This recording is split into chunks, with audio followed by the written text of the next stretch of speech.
Ça, sont dans le cadre général de la réforme de la caisse de compensation et un désengagement de l'État de la logique même de compensation. C'est-à-dire qu'il s'agit de répercuter les augmentations, éventuellement les baisses des prix au niveau des marchés internationaux des matières premières sur le consommateur final et sur les intermédiaires également.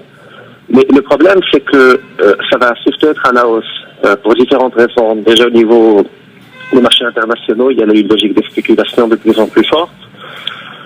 Du fait de la volatilité des marchés des actions, la plupart des gros investisseurs se déplacent vers les marchés de matières premières, ce qui fait tomber les prix. Et deuxièmement, du fait de la conjoncture géopolitique au Moyen-Orient et des tensions autour de la Syrie et de l'Iran qui feront grimper davantage les prix du baril du pétrole. Et donc, toutes ces hausses vont être répercutées en fonction du taux d'indexation sur le consommateur marocain. Et ça, c'est très risqué de le faire.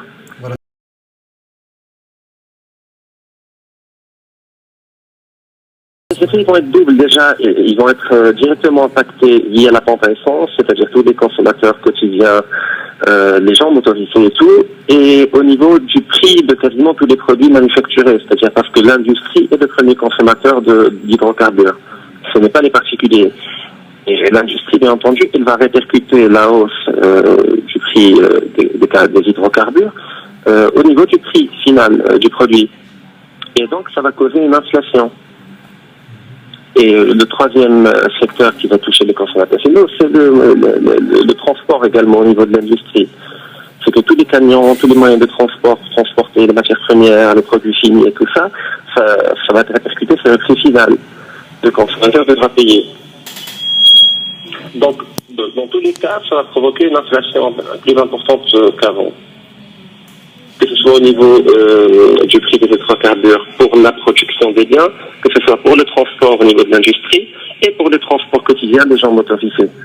Donc ça va alourdir le panier des consommateurs et réduire la consommation également, parce que quand une part de la consommation des ménages ira davantage vers les hydrocarbures, ce sera au détriment de la consommation, ce qui va ralentir également le processus économique.